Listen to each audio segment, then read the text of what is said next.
kita semua tidak boleh berada dalam zona nyaman, baik yang ada di pilar eksekutif, pilar legislatif, maupun yang ada di struktur partai.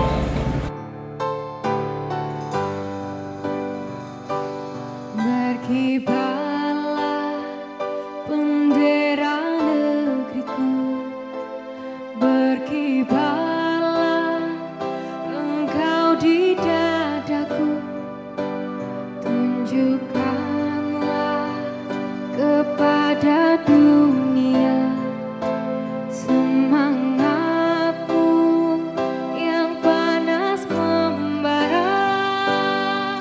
Datu ingin jiwa raga ini selaraskan keanggunan. Datu ingin jemariku ini menuliskan karismamu. Memperingati hari lahirnya Pancasila 1 Juni 2024. Pada hari yang sama ini, Ibu Ketua Umum sebagai Dewan Pengarah Badan Pembinaan Ideologi Pancasila juga melakukan upacara di INDI. Kenapa INDI? Karena INDI adalah tempat di mana Bung Karno merenungkan, Bung Karno berdialektika, berpikir sehingga bisa melahirkan, menggagas Pancasila sebagaimana yang disampaikan dalam pidatonya dalam sidang BPUPKI pada 1 Juni 1945. 79 Pancasila lahir, tetapi pada saat yang sama kita dihadapkan pada banyak sekali persoalan. Ya. Sekali lagi ke depan situasinya kita dihadapkan pada situasi yang tidak biasa, baik itu tantangan internasional maupun tantangan di dalam negeri. Tantangan internasional yang biasa kita sebut dengan geopolitik global, banyak terjadi peperangan di beberapa negara, yang pada saat yang sama beberapa negara itu juga sebagai sumber impor kita atas pangan. Dan bukan hanya Indonesia, sebetulnya banyak negara menggantungkan impor pangannya pada negara-negara itu. Maka kalau tidak hati-hati, ke depan kita akan menghadapi yang namanya krisis pangan. Betapapun orang punya uang luar biasa, kalau tidak ada yang mau dibeli, mau apa? Betapapun orang kaya, tapi kalau yang mau dibeli bahan pokoknya tidak ada, mau apa kita?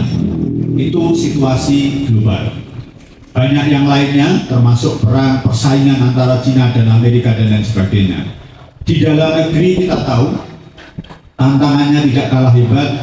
Pasca pemilu kemarin, tentu saudara-saudara tahu situasinya akan ada penyesuaian baru terhadap pemerintahan baru dengan segala kebijakannya.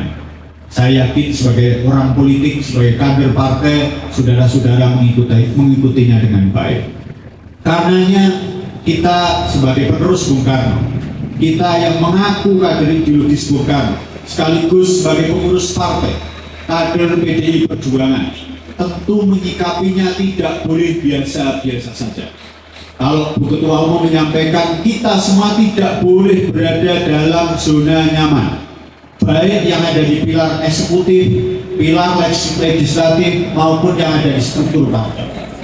Nilai-nilai Pancasila yang dimaksud tentu, yang pertama, kita memastikan semua warga negara bisa menjalankan ibadahnya sesuai dengan agama dan kepercayaannya.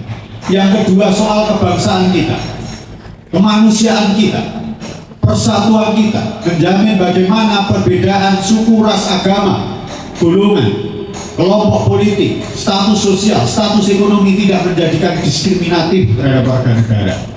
Yang keempat, soal kesejahteraan. Ini juga tidak mudah.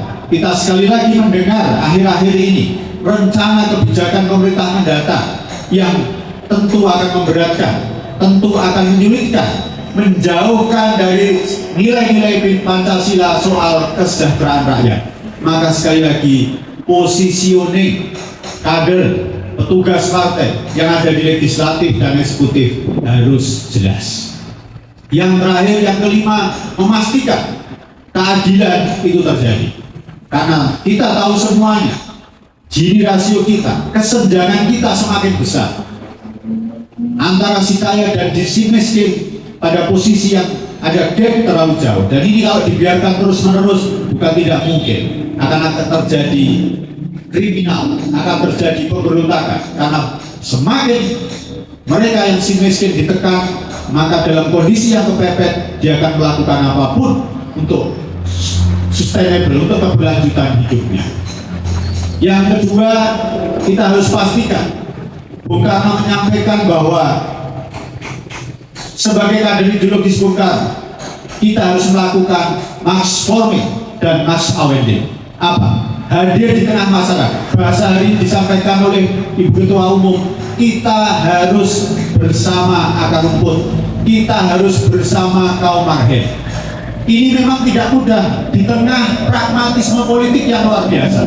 Saya yakin kawan-kawan masih banyak yang kecewa atas situasi politik, atas situasi pemilu kemarin. Kita menganggap pragmatisme yang luar biasa. Tetapi kalau kita mengikuti ajaran Bung Karno, tidak ada pilihan lain.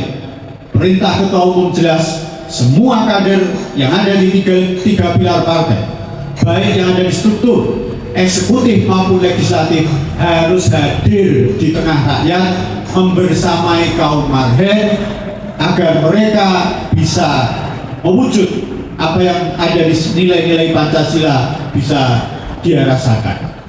Sebagaimana tadi kami sampaikan, setidaknya 5 nilai itu harus dirasakan oleh masyarakat.